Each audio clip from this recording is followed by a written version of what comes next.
Bueno, ¿qué tal? A ver, teníamos hoy, a ver, un segundo. Eh,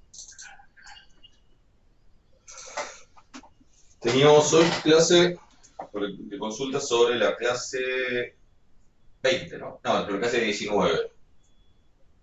No, sí, la clase 19.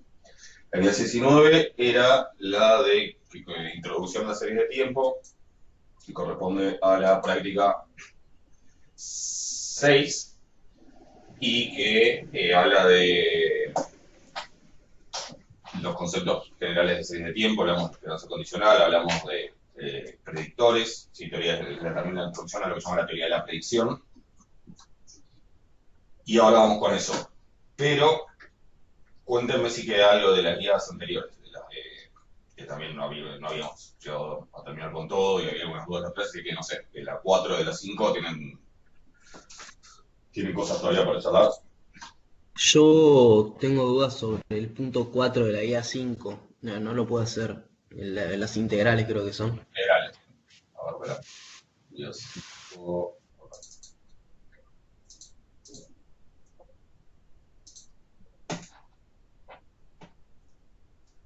Sí, bien.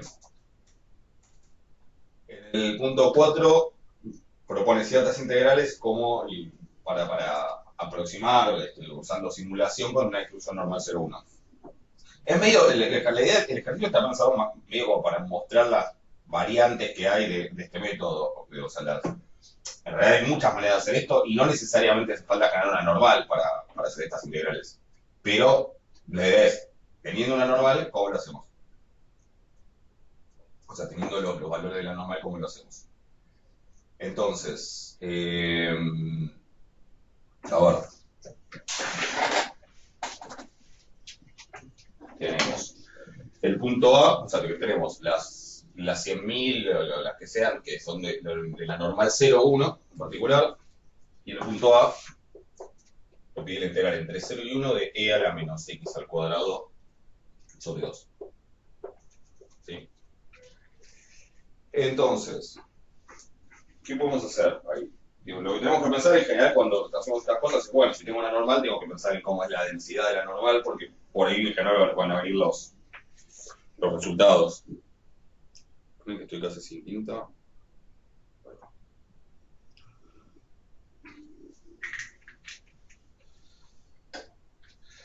Entonces, pensemos en la densidad de la normal 0,1.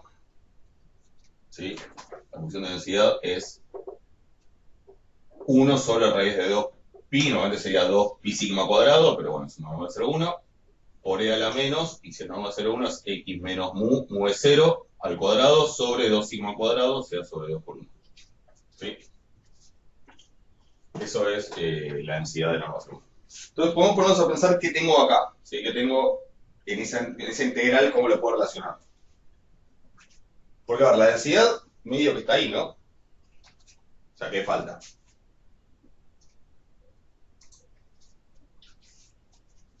No tiene el 1 sobre 2pi sería. Claro, perfecto. Le falta esa constante, la integración, digamos, pero eso, bueno, lo puedo meter, ¿no? Eso lo puedo hacer aparecer. O sea, pongo raíz de 2pi acá, 1 sobre raíz de 2pi, y ahora ya está. Y ahora ya está. De hecho, lo voy a escribir mejor. O sea, entonces, básicamente, esta integral que yo quiero calcular es raíz de 2pi, que es, a ver, es un número conocido, eso lo pongo en la calculadora y sale, por la integral entre 0 y 1 de la densidad. ¿Sí? Y entonces, si tengo la integral entre 0 y 1 de la densidad, ¿qué sería todo esto? ¿Qué representa ese resultado?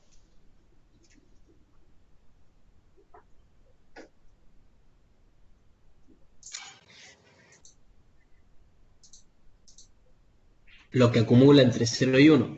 Claro, y que lo que acumula, que es en realidad, ¿qué es puntualmente? sea, ¿qué representa? La función no, ¿cómo es? Sí, función de No, no, probabilidad acumulada. sería la distribución, sí, la probabilidad acumulada, la distribución sería f de 1 menos f de 0, ¿sí? O phi de 1 menos phi de 0, pero eso lo que representa es una probabilidad, ¿ok?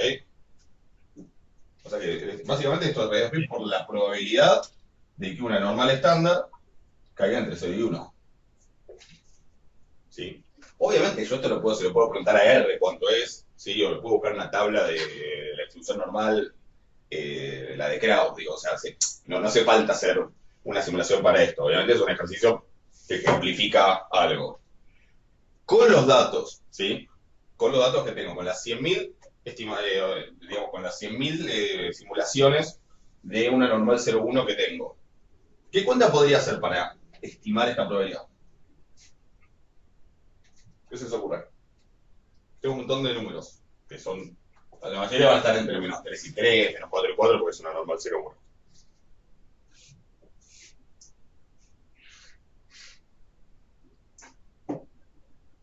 ¿Qué cuenta puedo hacer?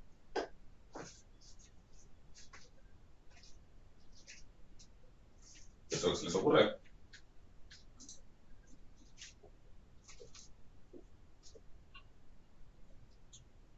Esa es una manera de pensarlo. Ahora después les digo otra que pueden usar, pero.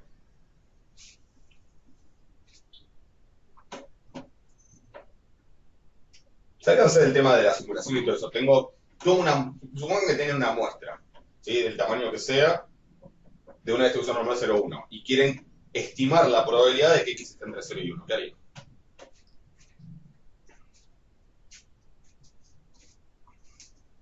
Un promedio, una cosa así. Como un promedio, sí, hay una manera de hecho pensarlo en términos de esperanza y la de los de números, pero sería, ¿qué cuenta harías específicamente? ¿Harías el promedio de los datos? Digo, ¿dónde entran en juego el 0 y el 1 acá? O los números que fueran, podría ser con probabilidad entre 1,5 y 2. O sea, ¿qué tengo que hacer ahí? Agarrás o sea, todos los X que estén entre 0 y 1 de la muestra y los dividís por la cantidad total de la muestra. Ok, o sea, ¿a quién divido? A la cantidad, ¿no?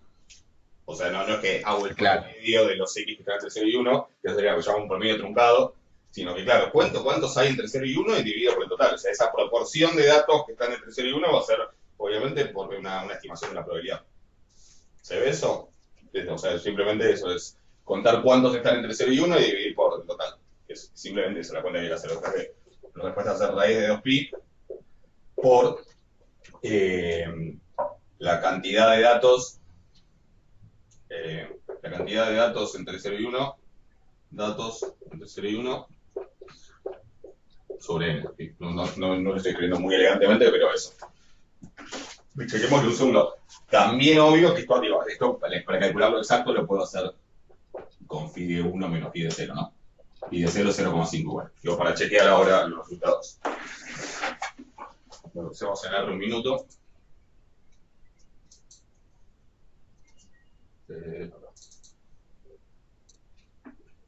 Entonces, vamos a borrar.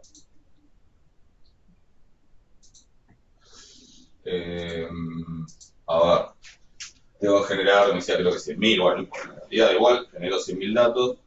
Vamos a poner, qué sé yo, datos. Rnorm, 100.000. ¿Se ve, no? ¿Se ve, R?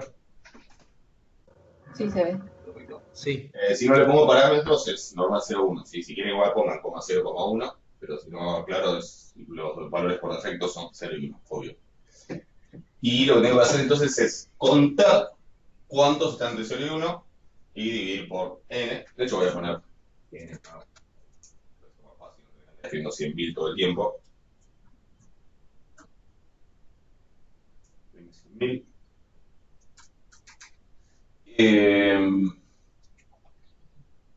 ¿Cómo voy a contar cuántos están entre 0 y 1? ¿Cómo haría?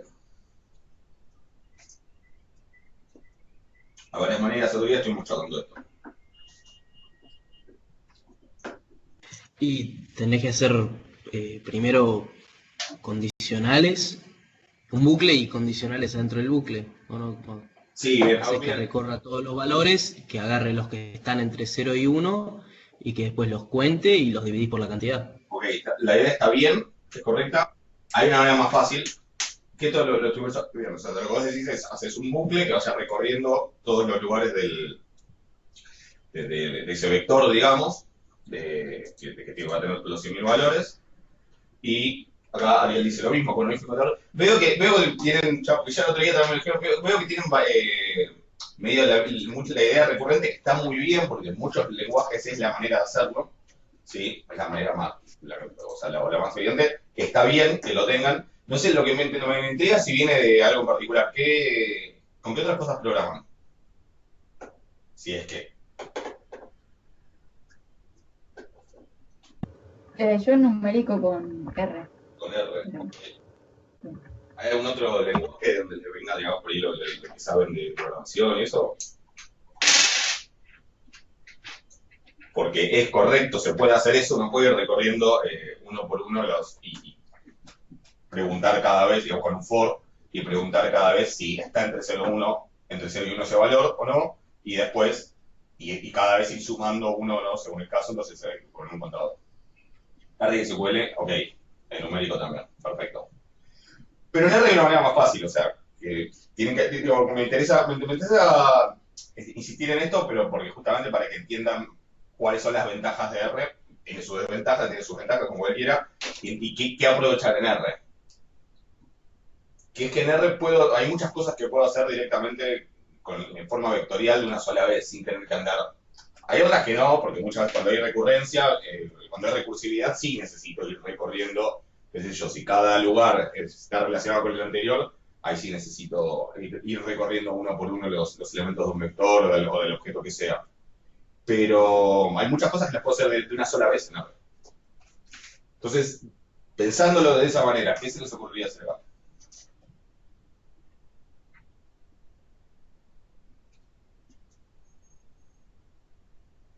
Yo tengo este vector datos, ahí adentro hay un montón de números. Algunos van a estar entre 0 y 1, otros no. ¿Alguna idea?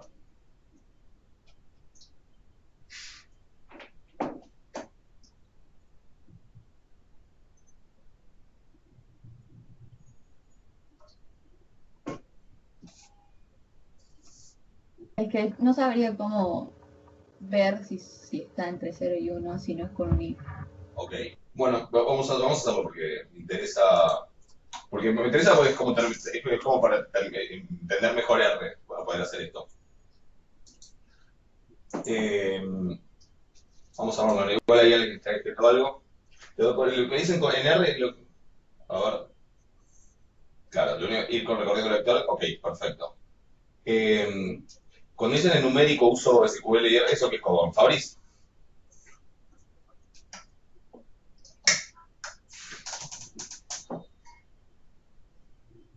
Yo curso con Fabris y solo usamos R. Sí, lo mismo.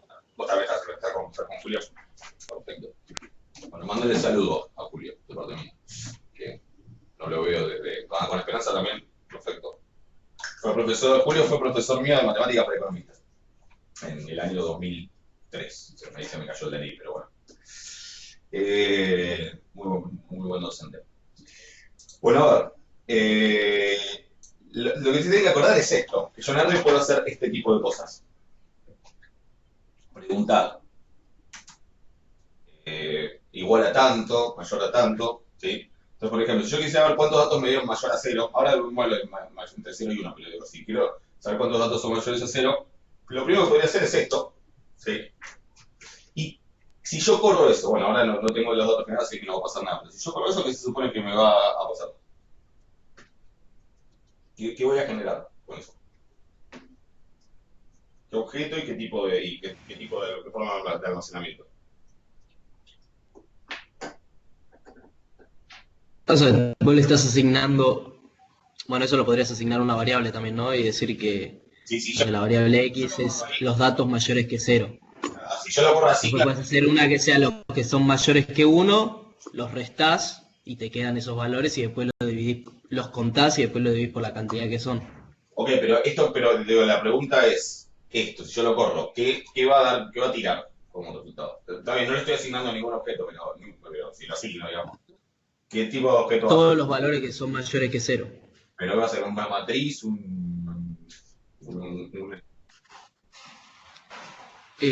no. va a ser un vector, ¿no? ¿Estamos de acuerdo? Un vector. Si datos es un vector, esto va a ser un vector. Si datos fuera una matriz, me tiene una matriz. O sea, esto en general va a ser así. Y ese vector, ¿qué tipo de datos va a tener adentro? ¿De qué tipo de forma de almacenamiento? ¿Van a ser caracteres, numérico o qué?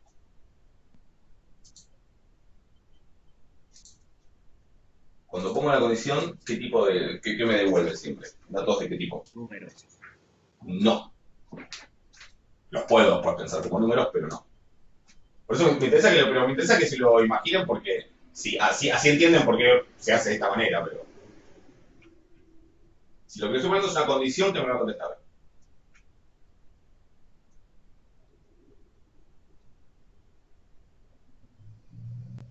Lo voy a hacer con 100 datos para que se vea, para que no me tarde tanto. Después lo hacemos por 1000.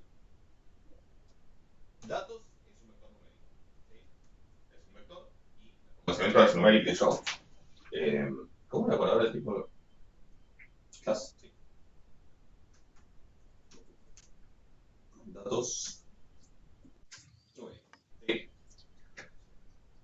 ¿Se imaginan cuál va a ser después el tipo de conocimiento de si hago datos mayor a cero o datos igual a algo? Un booleano. Ya, ¿No? exacto, es lógico, ¿sí? Es booleano, lógico, como quieran llamar. ¿Estamos de acuerdo? O sea, que siempre que yo escribo una condición y la corro, el resultado de eso, de esa operación, porque en el fondo las condiciones, evaluar una condición es una operación lógica. ¿Sí? En el fondo de esa operación, el resultado que me va a dar es un valor lógico. ¿Sí? True, false, eventualmente NA también puede llegar a dar. ¿Sí? Entonces, al evaluar una condición, lo que yo genero es un objeto que es del mismo tipo, es un vector, una matriz, lo que fuera, pero de tipo lógico. ¿Sí? De hecho, fíjense, es como class de esto. Y nada. Es lógico. ¿Se entiende?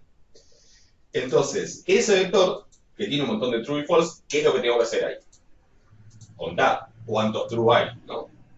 Para ver, ahora hacemos lo de mayor a cero, lo que esté entre 0 y 1, pero digo, si yo quiero ver cuántos dieron positivo, lo que tengo que hacer es contar cuántos hay. Y la clase pasada charlamos de esto. ¿Cómo puedo hacer para contar cuántos verdaderos hay en un vector o en algún objeto de tipo lógico?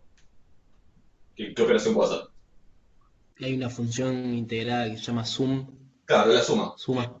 El sum, que lo que hace es convertirlo a datos numéricos, a vectores lógicos, cuando los interpreto como numéricos, sí se convierten ahí en ceros y unos. No hace falta usar el as.numérico, aunque podría usar en algún otro contexto, y eso va a decir cuántos hay. ¿Se entiende? Ahí me contó que de los 100, 60 cayeron positivos. Es un montón igual, porque es bastante más de la mitad. Ahí dio por de vuelta.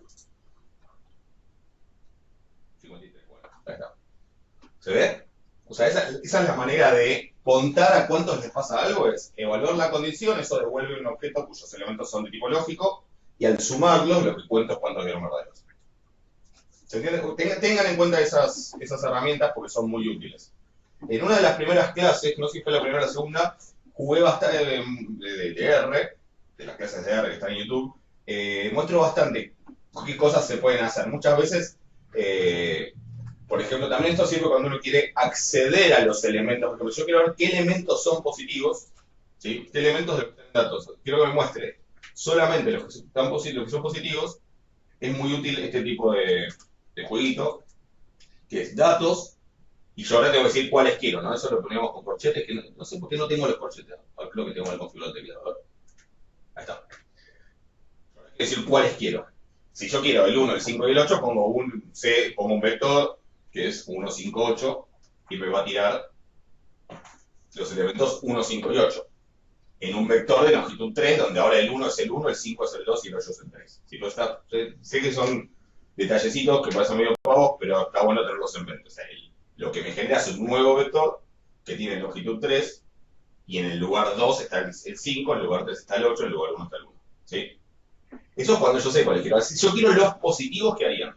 A lo mejor si vieron la clase, esa lo saben, pero no sé si se acuerdan.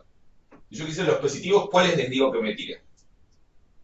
O sea, porque una de las maneras en que puedo usar los corchetes es referirme eh, a las posiciones con números. Otra manera que tengo de usar los corchetes es meter un vector lógico ahí. Y ese vector lógico que tenga la misma longitud que el objeto en el que estoy evaluando, y el vector lógico básicamente va a decir, este sí, este no, este sí, este no. ¿Se entiende?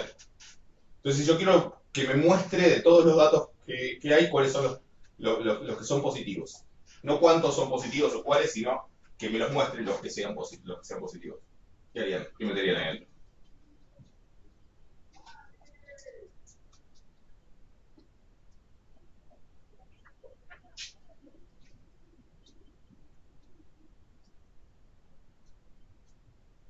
¿Una idea?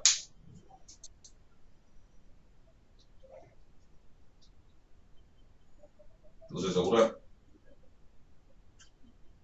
O sea, si yo meto este vector lógico, que está acá, lo meto ahí adentro, lo que va a hacer es, el primero no mostrármelo, el segundo sí, el tercero no mostrármelo, el cuarto sí, el quinto sí, el sexto también, el que sigue también, los otros dos no. ¿Por qué? Porque me va a estar mostrando solo los que dio positiva la condición de ese, lo que dio verdadera la condición de ser positivo. Entonces, si yo pongo esto,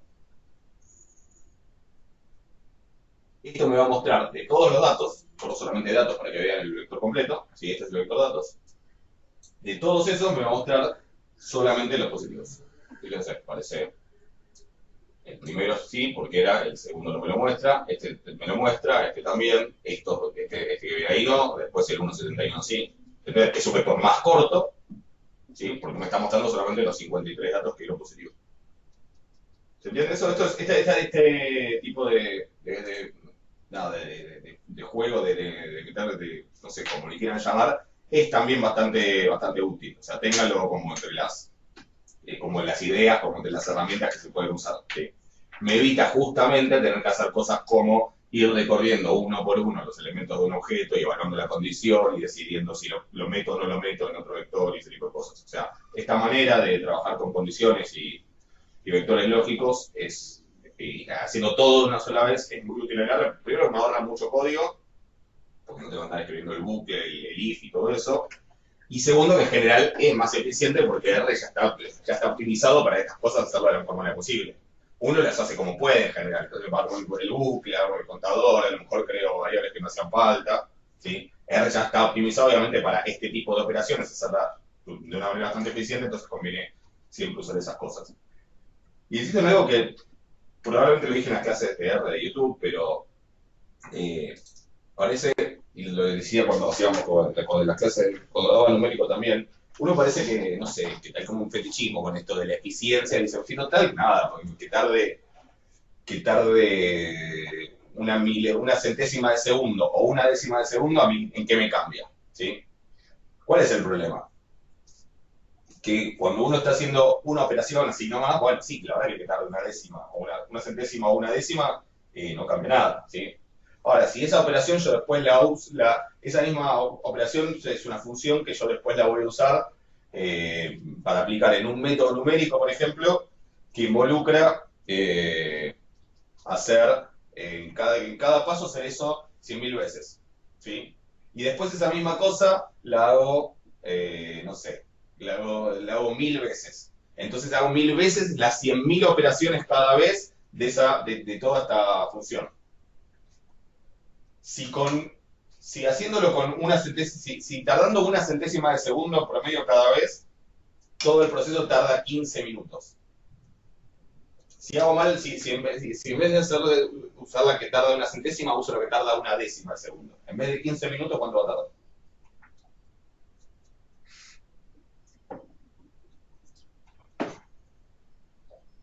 tardar? Si cada vez que hago esa operación, en vez de una centésima, tarda una décima de segundo. En vez de 15 minutos, ¿cuánto calculan que va a tardar? si cada paso tarda 10 veces lo que tardaría. 2 horas y media. Ok, sí, 150 minutos, ¿no? Yo no había hecho la cuenta, pero son 2 horas y media, exactamente. ¿Sí? Y ahí se ve la diferencia. ¿Sí? Que algo tarde 15 minutos es un montón, pero bueno, algo que tarda 2 horas y media es 10 veces un montón.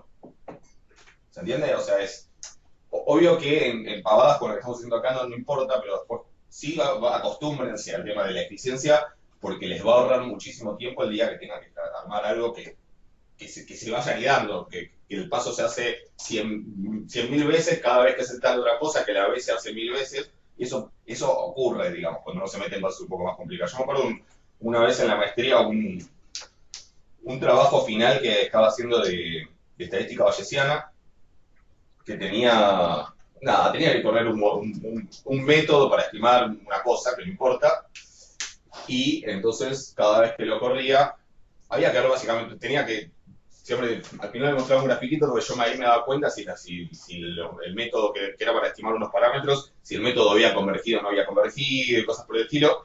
Entonces, claro, yo podía correr, me iba a dormir, a la mañana me despertaba y veía el grafiquito y veía que nada, que no era estable y que entonces había que cambiar algo porque algo no estaba bien y empezar de vuelta. Entonces me sentaba, lo miraba, lo revisaba, lo ponía a correr, me iba a la facu, daba clases, volvía al mediodía a mi casa y, porque tardaba, no sé, fácil, 2, 3 horas cada vez que lo ponía a correr.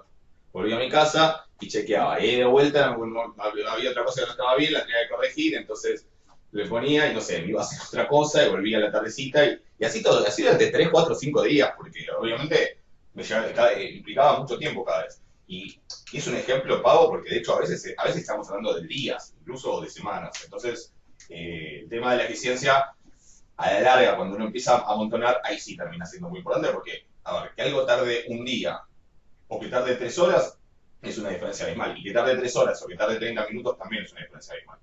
Ahí es cuando se ve la real magnitud de estas diferencias. ¿Ok? Bueno, eso era un comentario que siempre insisto con eso porque parece que uno es un pesado, decir, ay, no, que es más eficiente esto porque en vez de tarde un poco menos, bueno, es importante cuando uno amontona.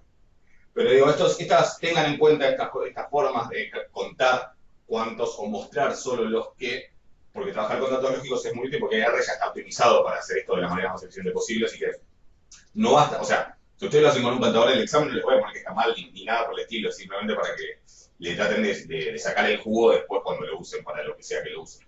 ¿Ok? Así que bueno, para contar cuántos, nos fuimos un poco de tema, pero igual está bueno para charlar un poco de todo esto. Para contar cuántos, hago la condición y después sumo. Para contar cuántos están entre 0 y 1, puedo hacer esto de ver 1 y después restar o algo por el estilo. Pero lo más fácil es usar en realidad las dos condiciones, o sea, que sea mayor a 0 y que sea mayor a 1. Entonces lo que hago es hacer las dos condiciones. Creo que estos paréntesis no hacen falta, pero por la duda les pongo. Datos menores a 1. Y ahora lo que hago es la conjunción de las dos condiciones, o sea, digo esto y esto. Y el operador lógico que hace eso es el ampersand, digamos, el AND. ¿Okay? También pueden usar la función AND y poner las condiciones como argumentos. Pero con los operadores lógicos, esperen que no sé si se ve esto o no, pero bueno. Los operadores lógicos, recuerden, los más usados son este, que es para el I, la barrita vertical, esa es para el O, y también se usa mucho el signo de admiración, que ese no es binario, digamos, es por no solo, que es el no, el signo de admiración es no tal cosa, la negación lógica. ¿Sí? Así que esto va a contar cuántos cumplen con esta condición, cuántos cumplen con esta condición. Si yo corro solo esta parte, lo que me va a devolver es un vector lógico en el que solo van a estar los que cumplan las dos condiciones, o sea, los que sean menores a 1 y que también sean mayores a 0. ¿Se entienden? Por eso van a ser menos. Y si después sumo ese vector lógico, ahí me va a decir cuántos. ¿Estamos de acuerdo? Fíjense que quedan 53 los positivos, pero son solo 40 los que son positivos y menores a 1. ¿Alguna duda con esto? Pues está claro. Bueno, era para checar que funcionó. Simplemente habíamos dicho que era esto dividido n.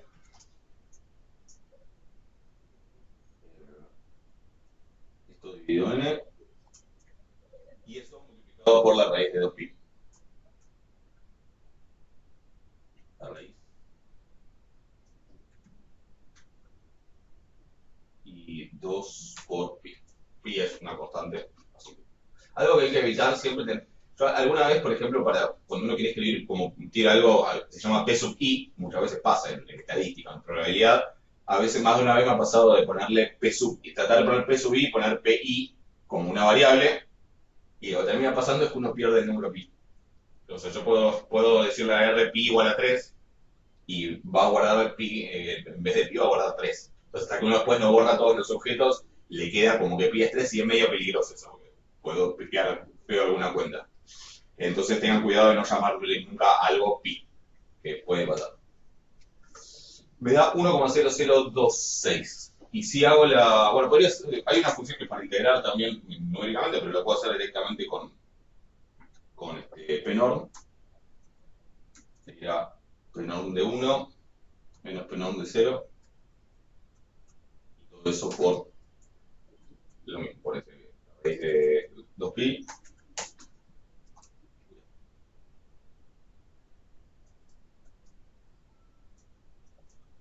Y esto me da nada que ver. O sea que algo también.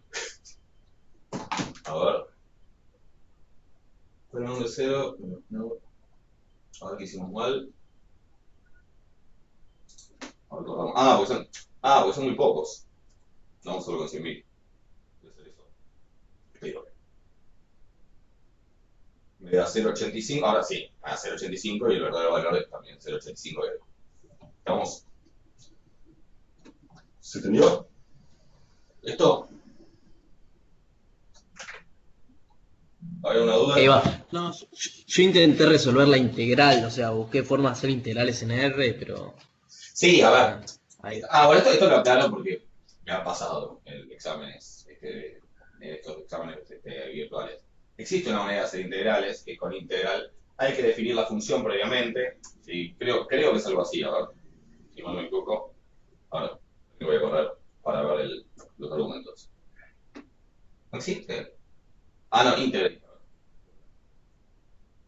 Sí, hay toda una función para hacer integración numérica. Hay que poner los argumentos mínimos que poner son la función y el límite inferior y el límite superior. La función hay que definirla antes.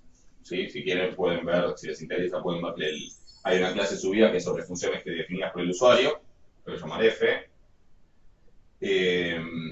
Otra cosa que hay que evitar, o por lo menos tener cuidado, es, igual no es tan grave, pero es la F mayúscula. Porque F mayúscula en R es una manera abreviada de escribir false.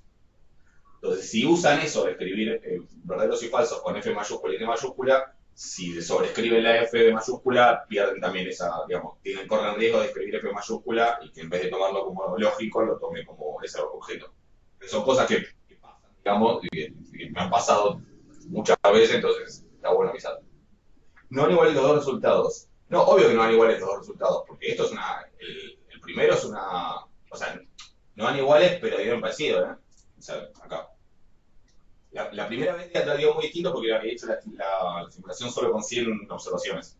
Pero después lo volvió a poner con 100.000 y me da el verdadero valor, es el segundo, 0,8556. Y la simulación me dio 0,8522. Obvio que no da lo mismo porque justamente es una simulación y es un método aproximado. O sea, no va a dar lo mismo, no va a dar exacto. Pero da bastante parecido y seguro que si en vez de hacerlo con 1.000 o con 100.000 o con 1.000.000 o con 10 millones, seguramente va a dar más parecido. ¿Sí? ¿O no? ¿Ok? O sea, ¿se entiende? O sea, es esperable, digamos. La manera de hacerlo con Integrate. Esperen que no sé por qué esperen que no puedo leer. Ahí está. ¿Cuál es el que tenemos que usar? Ahora les aclaro eso. ¿Sí? La manera de hacerlo con Integrate, que es un método numérico, pero no tiene nada que ver con simulación, ni con estadística, ni nada. Usa métodos numéricos, no sé si usará trapecio, Simpson o algún método o sea, usa algún método de cuadraturas, ¿sí? Para los que hicieron numérico y saben de qué estoy hablando. Pero es definir la función, o sea, tendría que hacer, poner acá la variable es x, entre llaves escribir la función, que sería e a la menos, o sea, la exponencial de menos x al cuadrado dividido 2. Sí, ahí la corto. Y ahora decir integrate f, 0,1. ¿Sí? Y a mí me da un valor y me da un margen de error que tiene que ver con, bueno, con lo que estudian en numérico. Si ya lo hicieron, deberían más o menos tener una idea de qué estoy hablando y si no, ya lo verán. ¿Sí? Por eso es un método numérico de los clásicos que no usa nada aleatorio ni nada de simulación. Está perfecto, pero no tiene nada que ver con el tema de esta guía ni de la materia. ¿Ok? El numérico es otra cosa. Entonces, lo aclaro por la duda. Si en el examen tienen que resolver una integral usando simulación, y pasarme el código de R, que el código de R no sea integrate tal cosa. Si quieren hacer la integral con ese método también para comparar y verificar que todo corre bien, está perfecto, pero tienen que hacer algo de esto de simulación, ¿sí? De simular el vector. Y tampoco vale, obviamente, simular el vector y después hacer esto y no usar el vector que simula el que generaron, ¿sí? Es lo primero lo que hay que hacer. ¿Está claro? ¿Se entiende eso? Por un minuto que Sí, sí, gracias. Nada, detalle. Hay otra manera de justificar esto, que no creo que lo mencioné en la teórica, pero por lo dudas lo aclaro, que es decir, que esa integral entre 0 y 1 que tengo de la función de densidad, en realidad es la integral de menos infinito más infinito de la densidad, pero multiplicado por lo que se llama la función indicadora del intervalo 0,1 o del intervalo que fuera. ¿Sí? La función, creo que mencioné la función indicadora. Tal vez se llama función característica a veces. ¿Sí? Es una función que vale 1 si x pertenece al conjunto este y 0 si x no pertenece al conjunto. Entonces, como esta cuenta da 0 para los x que no están entre 0 y 1, y para los x que sí están entre 0 y 1, 1 por la densidad, es decir, da la densidad, eso es equivalente a integrar la densidad entre 0 y 1. ¿Se entiende? Hasta ahí. Porque esto es lo mismo que esto. ¿Sí? Sí, sí. Sí. Y entonces, si estoy integrando entre menos infinito y más infinito cierta función por la densidad, lo que estoy calculando ahí es una ¿qué?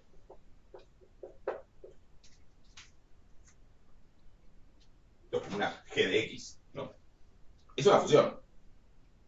No importa si es la indicadora o cuál. Lo que estoy calculando ahí es una esperanza. ¿Se entiende? La esperanza de esta función, de una transformación de la variable x. Es la esperanza de esta variable aleatoria. La variable aleatoria que vale x si x cae entre 0 y 1 y 0 si x no cae entre 0 y 1. ¿Sí? ¿Y cómo lo aproximo? Con el promedio de estos valores, que son lo que hicimos recién. 0 si no está en el intervalo y 1 si está, y el valor de la variable si está en el intervalo. ¿Sí? Esa sería otra manera de hacer. En vez de contar cuántos hay, algo que podría hacer también es generarme un nuevo vector que contenga los valores que cumplen con la condición, en donde había valores que cumplían con la condición, y que contenga ceros en las posiciones que no cumplían con la condición, y después calcular el promedio. Esa es la misma cuenta en el fondo. Como el promedio de eso va a terminar dando. A ver, estoy diciendo bobada. Ah, no, perdón, porque no. Lo que la variable que quiero generar es la indicadora.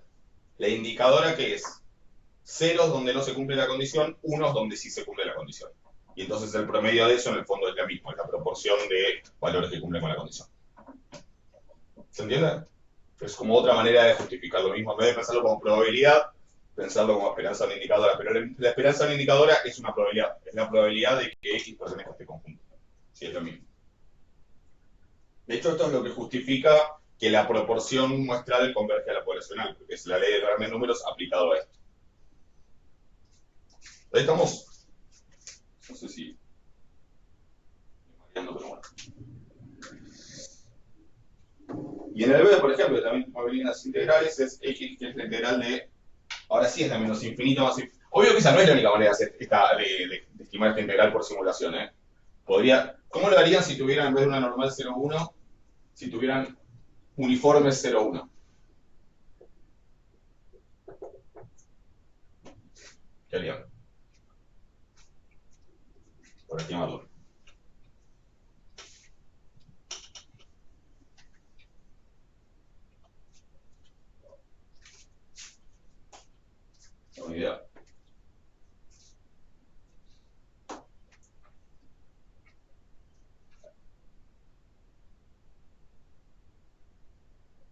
ocurre alguna cuenta que podría servir acá?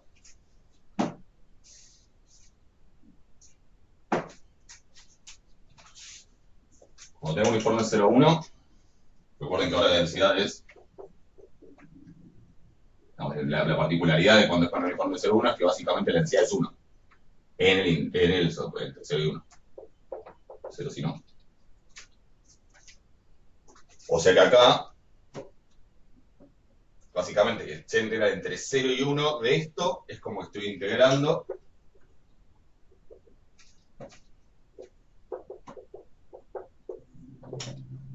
esto ahora con si la densidad es esa. ¿Están de acuerdo?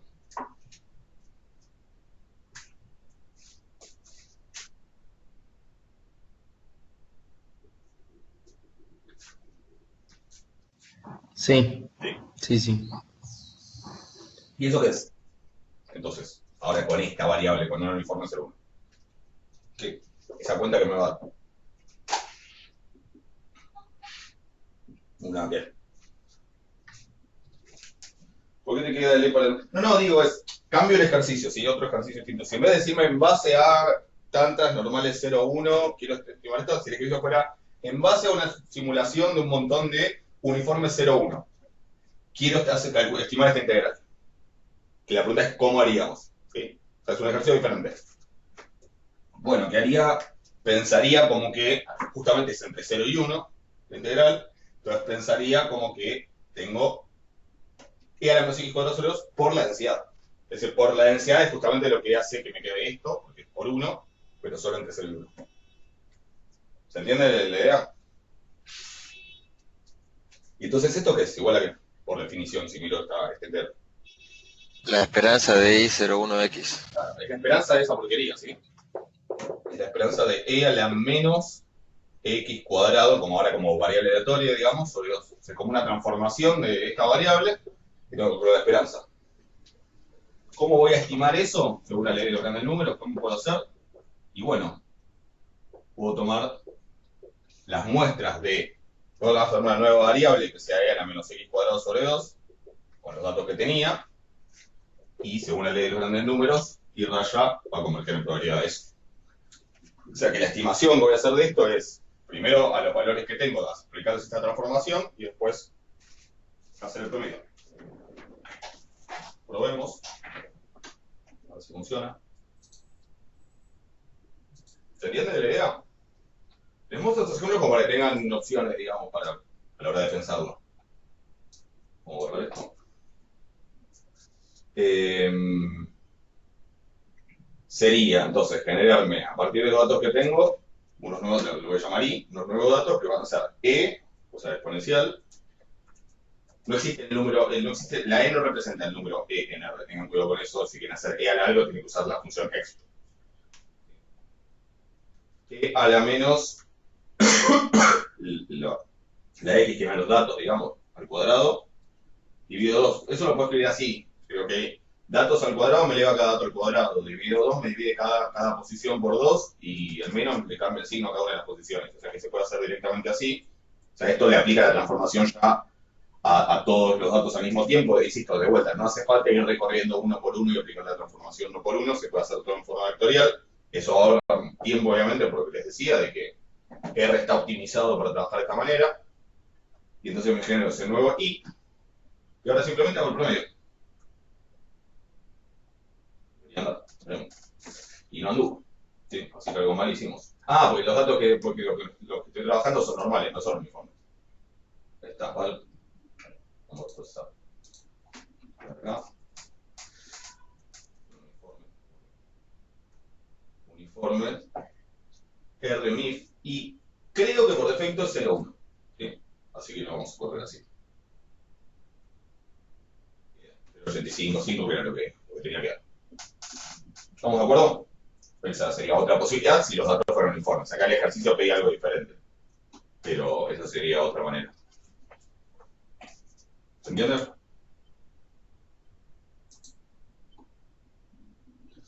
Bueno,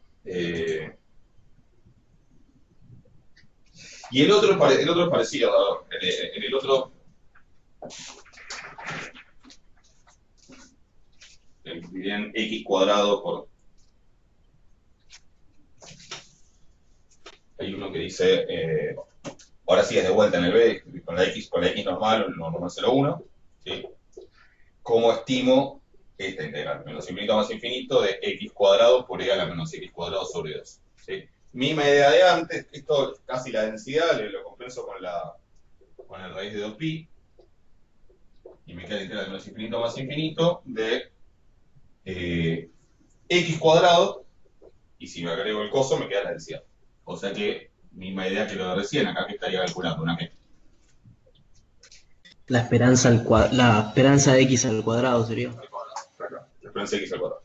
¿Se entiende? Que de hecho sé cuánto es, porque si es una normal 0,1, la esperanza es 1. La esperanza de x al cuadrado es la varianza, entonces es 1. ¿Sí? Pero bueno, digamos, si lo simulo, ¿qué tendría que hacer? Y calcular las 100.000 simulaciones con normal 0,1 y tomar el promedio de x al cuadrado. Y multiplicar por 10. ¿Se entiende? Pero estas son las cosas que suelen aparecer, digamos, o lo pienso en términos de probabilidades o funciones indicadoras, entonces quedarme con lo que tal cosa, o a veces en términos de esperanzas de ciertas transformaciones de la variable de los datos que tengo. ¿Ok? Y normalmente hay más de una manera de hacerlo y bueno, está bien. Estamos...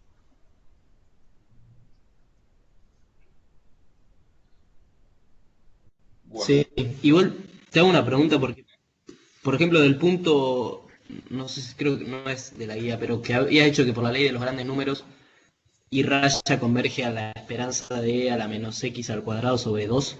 Sí. ¿Eso cómo lo resolves después? ¿Tenés que resolver la integral o es como...? La justificación Ok. teórica, la justificación teórica de por qué y raya va a ser parecida a la integral. O sea, o me sirve como estimación de la integral, porque si tu integral representa la esperanza de i, y vos tenés los datos, bueno, lo que haces es como y raya por la ley de grandes números, cuando n tiende a infinito, converge en probabilidad de esperanza de i, quiere decir que si hago esta cuenta con una simulación con un n grande, va a ser parecido a esto. Si tu integral es esto, esta cuenta aproxima la integral. O sea, la respuesta sería, este resultado es aproximadamente la integral.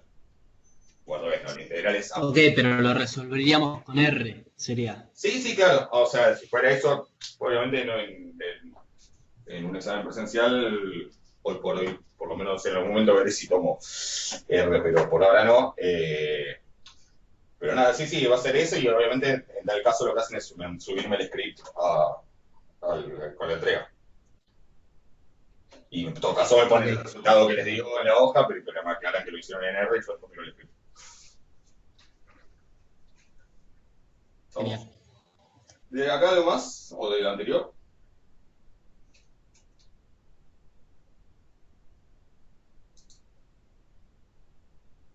Nada. Bueno. Cuéntenme, ¿pudieron ver la clase? ¿Pudieron ver la práctica? ¿O empezar? Una pregunta de un tema anterior. Sí, decime. Es un asiento de procedimiento de más de 13 grados, ¿qué libro apunte podemos leer? Ah, está es el de Núñez Velázquez. Fíjense en el PDF que está en el campus, el de, no creo que se llama guía de bibliografía, me parece, ahí decía que leer de esos temas. Pero básicamente la obligatoria, digamos, es de Núñez Velázquez. Y dice ahí qué parte y eso.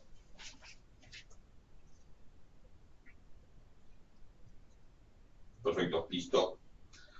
Bueno, pudieron ver la clase de 19. Los temas ahí básicamente que aparecen. Bueno, primero hay un repaso de ecuaciones en diferencias, ¿sí? Con un agregado que es qué pasa cuando escribimos las cosas en vez de usando operadores forward, ¿sí? La F o la E que se usa también yo creo que cuando hice matemática con economista usamos la E. Cuando usamos operadores backward, es decir, operadores para 3. A veces se usa L también por larga. En algunos libros van a encontrar L, en otros van a encontrar la B larga. ¿Sí? ¿Cómo cambia, digamos, la expresión de la solución de las ecuaciones en diferencias lineales cuando hago eso? Y bueno, básicamente la conclusión ahí es que las raíces quedan las inversas. ¿sí? Entonces hay que tener en cuenta eso a la hora de escribir las cosas. Eso es una de las cosas de las que hablamos, por eso al principio que nos va a servir para después para la parte de C de proceso Sarma, por eso los primeros ejercicios tienen que ver con eso, la IA. Después viene la parte de teoría de la predicción, definimos qué es un predictor, etcétera, y qué son los predictores óptimos, ¿sí? Es como la justificación teórica de por qué se hacen ciertas cosas, y para eso tuvimos que hablar antes del concepto de esperanza condicional, que es un concepto que hay que tener un poquito de cuidado. Hay que recordar que la esperanza condicional es una variable aleatoria. Eso es un detalle que no voy a cansar seguramente de insistir. Cuéntenme, dudas conceptuales de todo eso, no se llevaron a ver la clase. Dudas conceptuales, pudieron ver algo de la práctica, pudieron ver la clase. ¿Tienen alguna pregunta? Sí. Sí, yo más que nada es el tema de la resolución de las ecuaciones cuando haces con L, con el operador L. O sea, te quedan raíces complejas conjugadas, ¿no? Sí. Y cuando lo haces con E, Sí. o sea, no es que no puedes hacer uno sobre L y que te quede lo mismo, porque tenés que calcular cosas distintas. A ver, técnica. Y bueno, no sé cómo calcularlas. Sí, te cabe la pregunta. Lo que tenés que tener en cuenta es, vos cuando escribís con el operador para adelante, y con el operador E o F, tu solución, si vos tenés raíces, no sé, si tus raíces, yo le voy a poner lambda, si tus raíces son más menos, qué sé yo, A más B por I, ¿sí? Para la solución de las ecuaciones diferenciales no había mucha vuelta, pero en las diferencias, ¿sí? Tu solución te terminaba quedando, ponele, y su t igual al módulo, a la t, por el coseno, digamos, una constante por el coseno del argumento, voy a llamarle alfa, más el C2 por el seno del argumento. Eso, en la fórmula de Moab se puede, o sea, en principio una partida de la misma fórmula de siempre, que es poner las raíces, o sea, E a la raíz por t, pero después uno hacía esa exponencial, y, no, perdón, E a la raíz, no, tipo, las raíces elevadas a la t, y después de ahí salía esta fórmula, eso lo deben haber visto en matemática. Entonces, donde ρ es el módulo, ¿sí? De A más B por I, o de A menos B por I, que en realidad es el mismo, ¿sí? Las conjugadas tienen el mismo módulo, y alfa es el argumento de alguna de estas dos, ¿sí? Solo no es acá, es A más menos B por I, ahí está. Y alfa, porque son complejos conjugados. Y alfa es el argumento de alguno de los dos, el argumento es el ángulo que forman, ¿sí? El argumento de A más B por I o de A menos B por I. Una de las dos. En un caso te va a dar positivo y en otro caso va a dar negativo, ¿sí? Si el argumento era de A más B por I es pi sobre 4, el argumento de A menos B por I es menos pi sobre 4. Eso igual no cambia porque lo único que cambiaría es un signo de acá que después queda absorbido por la constante. O sea que se puede usar cualquiera. Esa era la teoría que supone que tienen ustedes hasta lo que vieron en matemática. ¿Hay alguna igual? Digo, si hay alguna duda, pregúntenmela. Es momento de preguntar. ¿Esto se acuerdan o está claro? Ahí estamos. Sí, Esto es lo que vieron en matemática. Sí, decime. Yo tenía visto que era la tangente a la -1 Sí. de Hay maneras de calcular. A sobre B, Sí, es la tangente de la -1 de B sobre A. De B sobre A. B sobre A. Y si A llega a ser 0 es porque es pi, es un imaginario puro y entonces es pi sobre eso. Esa es una de las maneras de calcularlo, sí. Pueden partir de tangente de alfa es igual a B sobre A, o de coseno de alfa es igual a sobre el módulo, o de seno de alfa es igual a B sobre el módulo. De cualquiera de esas pueden despejar alfa. ¿Sí? ¿Está claro? Digo, esto es lo que supone que saben. Ale, ¿el segundo es un seno o un coseno? Este es un seno. Ok, Bien. gracias. Pero no sé si lo arreglé mucho igual, pero es un cero. Entonces, lo que yo me tengo que preguntar ahora, porque la pregunta es entonces, ¿y cómo hago esto cuando las raíces, cuando está escrito con el operador L? Entonces, lo que yo tengo que preguntarme es, si mis raíces, ¿sí? Hecho con L, hecho con L o B. Con L o B. Si mis raíces, si yo hice la cuenta y mis raíces me dieron, vamos a decir, L1 y L2. Y mis raíces dieron, por ejemplo, 2 más menos 3i, no, vamos a poner un número más lindo, 3 más menos 4i. ¿Qué tengo que pensar? Tengo que pensar en cuánto es el módulo. Una opción sería pensar cuánto habrían dado las originales, y las originales que habrían dado 1 sobre 3 más 4i y 1 sobre 3 menos 4i. Pasa que todas esto para ver quiénes son, ahora tengo que multiplicar y dividir por el conjugado y es medio lío. O sea, si quieren pueden a partir de acá ver cuáles son las raíces que habría obtenido de la forma tradicional y entonces a eso sacarle el módulo y el argumento, ¿sí? O el ángulo. Más fácil es pensar qué me daría el módulo de las raíces originales y qué me daría el argumento de las raíces originales directamente. Y la respuesta es que eso sale de propiedades básicas del módulo y del argumento. Si mi raíz con el operador L dio 3 más menos 4i, ¿sí? Que tiene módulo, ¿sí? Que el módulo de 3 más 4i o de 3 menos 4i es la raíz de 3 al cuadrado más 4 al cuadrado, o sea, la raíz de 25, que es 5. ¿Cuánto piensan que debe dar el módulo de las inversas de eso?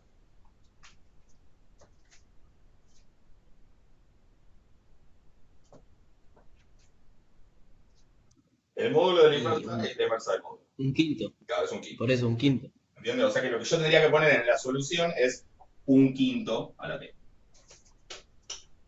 Voy a poner un quinto a la t. ¿Se entiende? O sea, en teoría es lo mismo, solamente que trabajás con la inversa, no es que no hay que hacer otra cuenta distinta. Y con el arcoseno, ¿cómo haces? Y Con el tangente. hay que ver cómo cambia, cómo cambia el argumento. Y la verdad que el argumento lo único que cambia es que cambia de signo. O sea, el argumento de 3 más 4i, 3 más 4i es así, 3 y 4. El argumento de 3 más 4i es un ángulo entre 0 y pi sobre 2, ¿sí? Que sale de hacer alguna de estas cuentas, ¿sí? El argumento de la inversa va a ser el mismo ángulo pero negativo, ¿sí? Pero que además es el ángulo de 3 menos 4i. Entonces el argumento en realidad, a lo sumo cambiaría un signo, pero no hace falta cambiar el signo porque igual yo acá siempre elijo si tomo el positivo o el negativo, que uno pone el positivo. O sea que en realidad ahí el argumento queda igual. O sea que lo único que hay que tener cuidado en el caso de los complejos es que acá en vez de poner el módulo de las raíces que obtuviste la t, vas a tener que poner 1 sobre el módulo. Pero la parte del argumento queda igual. O sea, el resto es lo mismo. ¿Sí? Porque si calcularas el argumento de las inversas, lo único que te cambiaría es el signo, y de todas maneras ese signo en el coseno no afecta, porque el coseno de algo y de menos algo da igual, y en el seno saldría un menos afuera, que tampoco afecta porque queda absorbido por la constante. O sea que digamos, la respuesta, sí, para la receta es, cuando trabajen con operadores backward o lag, buscan las raíces, si les dan complejas, escriben la fórmula de siempre, con el único detalle de que donde va el módulo van a poner 1 sobre el módulo. Y listo. Y el resto, tal cual, le buscan a esto le buscan el argumento, cuánto da, y ponen ese. ¿Está claro?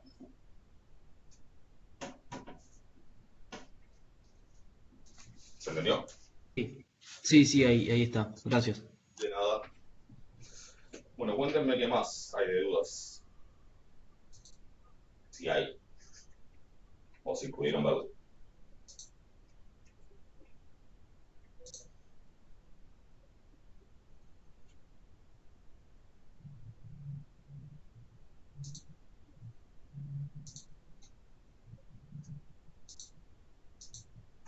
Bueno, nada, ¿pudieron ver? Las cosas no llegaron.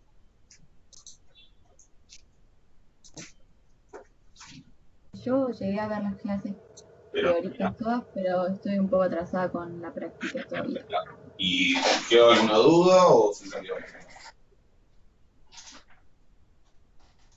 ¿La vi? No, por ahora entendí todo. A ver, Capaz que cuando vea la práctica hay algo ahí que no no. entienda, pero te puedo preguntar la clase que viene.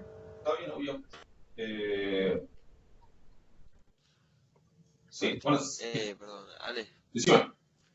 una duda administrativa más que nada. El tema del segundo parcial Sí. y cómo rendir con respecto a R.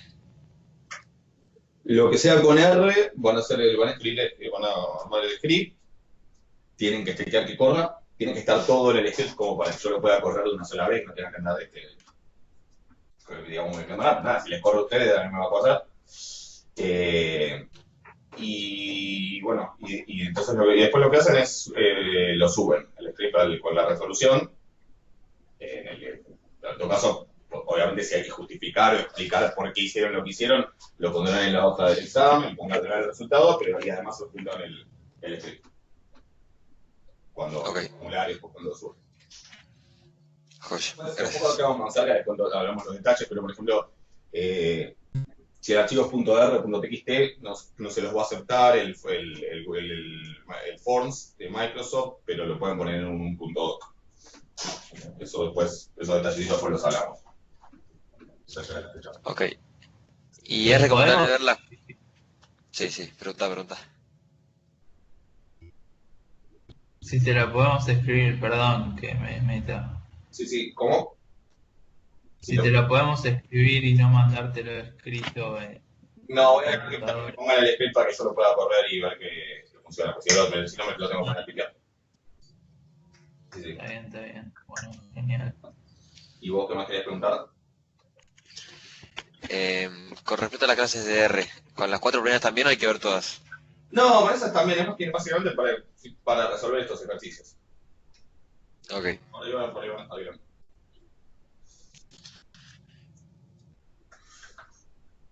Bueno, ¿algo más? ¿Alguna otra duda?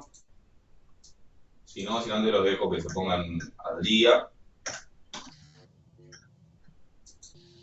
Tienen para mañana jueves la primera clase de procesos ARMA, la 20. Y el lunes, en principio, habría consultas y prácticas. De todas maneras, después, cuando venga la 21, seguramente van a salir dudas, así que tenemos también el jueves que viene para consultas sobre eso. Tenemos, entonces, el lunes tenemos clase. Así que póngase también al día con esta clase y con esta práctica, así el lunes, bueno, vemos las dudas que surgen. ¿Les parece? Dale. Bueno, ¿algo más? Ale, tengo una última consulta ahora porque si ya se van todos para... más que nada para descargar R en la compu, porque te juro que no... Mirate la primera clase, que lo primero que explico es eso. Sí, lo del project de R, pero no sé bien cómo es. Ese es el tema. A ver, Si no, le pregunto a los chicos para el grupo.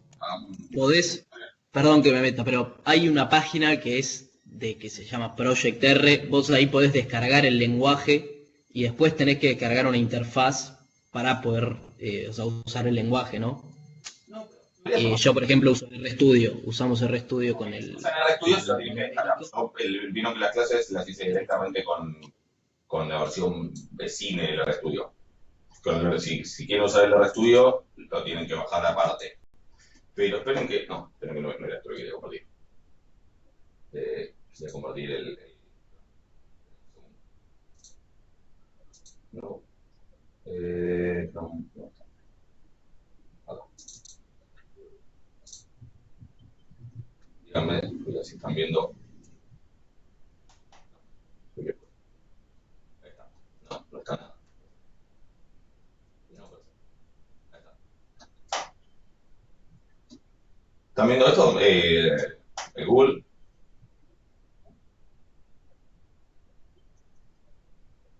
Ahí está cargando. Ahí se ve. Bueno, esta es la página, ¿sí? r-proyecto.org. Y aquí hay que buscar la versión, ¿sí? Acá normalmente aparece la última versión en esta parte, si no, van acá a download R. Y ahí tienen que buscar un mirror, que es uno de los sitios que tiene, uno de los servidores que tiene guardado el coso. En general, lo típico es buscar lo que esté cerca, porque supone es más rápido, pero en realidad pueden buscar cualquiera, sí, qué sé yo, Brasil, el centro de no sé qué. Y acá seguro va a haber que elegir el sistema operativo. ¿sí? Yo tengo Windows, acá bajaría el de Windows, acá bajar el archivo, ya. Ah, y acá es eso, lo más cómodo es que bajen el paquete base, y para eso pues, directamente haces clic en instalar R por primera vez. Y acá, este es el link para bajarlo. Sí, supongo que debe ser lo mismo, sí, para otro sistema operativo. ¿Sí? Ahí directamente tenés el link y ahí te pone para bajar el archivo, lo guardas, lo corres, y con eso ya vas a poder, lo que está en las clases de YouTube, lo vas a poder hacer. Después, eventualmente, puede ser que tengas algún paquete y eso, que también hay una clase donde en una de las primeras clases también cuento con ese tema de bajar paquetes y eso. Pero con eso ya te debería estar. No sé si con eso te parece que estás. Disculpale, justo cuando buscaste ahí, abrí el Google para abrir la página esta y no pude ver justo Los pasos lo que eran, buscaste. los pasos eran la página principal, Sí, Download R, que te lleva a esta. Acá elegís uno cualquiera, yo elegí uno Brasil. Eso te lleva a otra página donde elegís el sistema operativo, yo elegí el de Windows. Eso te lleva, y acá elegís qué querés entrar, yo elegí el paquete base, y para eso directamente hice clic acá en instalar R por primera vez. Y de ahí, acá, haces clic ahí y se te abre el cuadro para descargar el archivo. Es un ejecutable que lo tenés que correr después para ahí. Es una instalación común y corriente. Ponele a todo, joya, todo por defecto y anda. joya, Ale. Muchas gracias. Nada, después si quieren el RStudio eso, se lo tienen que bajar aparte. Yo la verdad que nunca lo debería, pero porque todos usan el RStudio y yo sigo usando R como lo usaba hace 10 años, cuando recién empezaba. ¿Algo más? ¿Alguna otra cosa?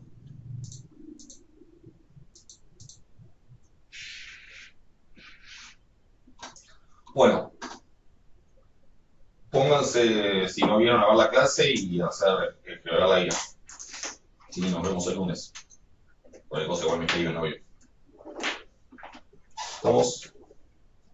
Dale, Adiós, buen gracias. fin de. Chao, gracias. Bueno, Buen fin de. Que terminen bien y buen fin de. Nos vemos.